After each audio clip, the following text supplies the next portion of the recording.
Voici 4 limites que tu dois fixer à ton entourage au sujet de ton foyer et c'est non négociable. Je suis Jovi Bellec, je suis à la tête du ministère Mariage Glorieux. J'accompagne les jeunes femmes mariées qui ont des difficultés dans leur foyer à retrouver l'harmonie et le bonheur souhaité. 4 limites fondamentales à fixer à ton entourage. Et lorsque je parle d'entourage, je parle de famille, amis, relations, au sujet de ton foyer.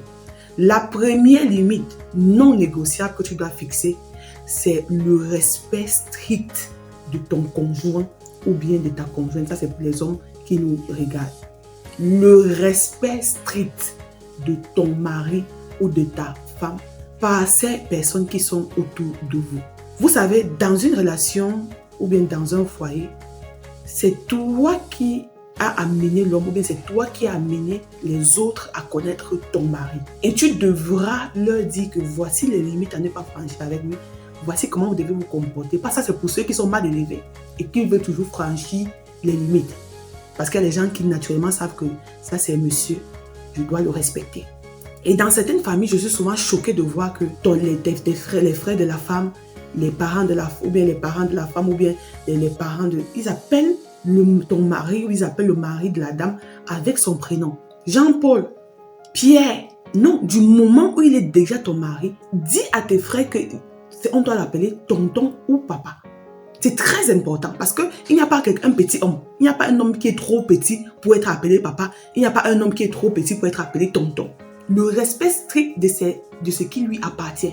Parce que dans certaines familles, tu vas voir, donc il est pris à la légère. Le mari est pris à la légère, il dépose quelque chose. On vient, on prend, non, c'est mon petit frère qui a pris, c'est le voisin qui a ramassé. Non, c'était un respect strict d'abord dans la façon de lui adresser la parole, dans les choses qui lui appartiennent, dans la façon de se comporter même avec lui en général. Ça, ce sont les choses que toi, en tant que femme, tu dois imposer à ton entourage pour que ton mari se sente bien. Se sentent bien. Il en est également des hommes. Ils doivent apprendre à leurs soeurs, à leur famille, à respecter de manière stricte leurs épouses. Ça, ce sont les choses que vous décidez de leur imposer ça si vous voulez la paix dans votre foyer. La deuxième des choses qu'il faut absolument comme limite, c'est de prévenir avant d'arriver à la maison. Prévenir avant d'arriver à la maison. Parce que ce sont des situations parfois gênantes.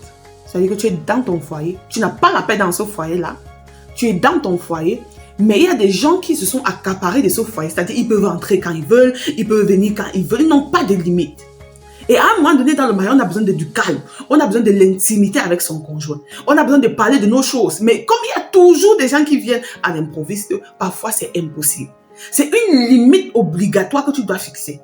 On ne vient pas à la maison n'importe comment. Vous devez fixer ces règles-là. Et si pour ceux qui n'ont pas pu les fixer, c'est le moment maintenant, vous le faites et vous dites, voilà les heures de visite. Ou bien, quand vous voulez venir à visiter, vous allez dire que non, c'est la famille, on ne peut pas être ennemi avec la famille, il faut être amour, il faut aimer les gens et tout. Depuis que tu aimes depuis que tu fais ça, où est ton diplôme? Depuis que tu fais ces choses-là et tu es malheureux à l'intérieur de toi, ou bien tu es malheureuse à l'intérieur de toi. Non, tu ne dois pas vivre par rapport aux gens, tu dois vivre par rapport à toi aussi.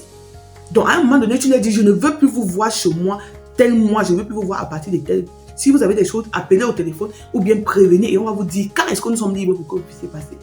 Il en est de la stabilité de ton foyer et de ta paix intérieure. La troisième limite que tu vas fixer à ton entourage concernant ton foyer, c'est de ne pas leur donner l'opportunité, le privilège de parler de ton conjoint ou bien de parler de toi en l'absence de l'autre. Ne jamais parler de toi ou bien de ton mari en ton absence ou bien en son absence. C'est très important. Parce que ces gens-là sont spécialisés. C'est-à-dire que si on n'a pas pu détruire si le diable n'a pas pu passer par l'adultère, par la fornication, la débauche pour détruire ton mariage, il va utiliser les gens de l'entourage qui auront toujours des petits trucs à dire. C'est-à-dire qu'ils donnent et ça va venir créer des malentendus. Tu ne te retrouves plus parce que ton mari a une version, toi tu as une autre version. Non, fixez les bases. Ton mari est là pour dire que voilà, si on veut parler de ton mari, tu attends, il est là. Ou bien, si on veut parler de toi, qu'il attende que tu sois également là. Ça va faire en sorte que les mauvaises langues vont vous fuir. Les mauvaises langues n'auront plus le courage de vous aborder. Ça, c'est un secret. Vous devez être un. Également, la limite que tu dois fixer dans le foyer, c'est quoi? C'est que lorsque les gens arrivent chez toi, ils doivent rester à leur place. Ils doivent rester à leur place. Dans certaines maisons, tu vois, on entre là, les mamies, ton nouveau ici. Ça met mal à l'aise la mariée. Ou ça peut même mettre mal à l'aise ton mari. Mais il ne te dit pas. Quand tes étrangers arrivent ou bien ta famille arrive, ils sont des envahisseurs. Ils mettent, c'est-à-dire qu'ils viennent là, le patron assis, ton mari assis. Il prend les télécommandes, il commence à zapper les chaînes. Il grandit dans la cuisine, il ouvre le frigo, il entre, il sort, il bavarde, il parle fort. Non.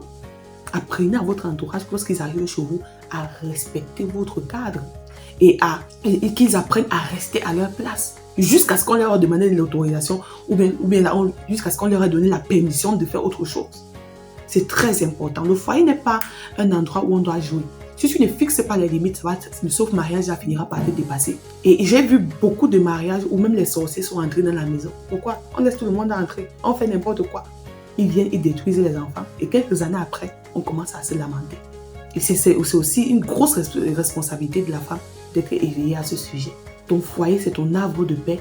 C'est là où tu dois poser la tête. Il est hors de question que dans cet havre de paix-là, des gens viennent te nuire là-dedans. Donc, que le Seigneur te bénisse. Nous avons une formation sur le mariage. Clique sur le lien, tu t'inscris à cette formation pour davantage être édifié. Que le Seigneur te bénisse. Like cette vidéo, partage-la autour de toi et surtout, n'oublie pas de t'abonner. Shalom, shalom.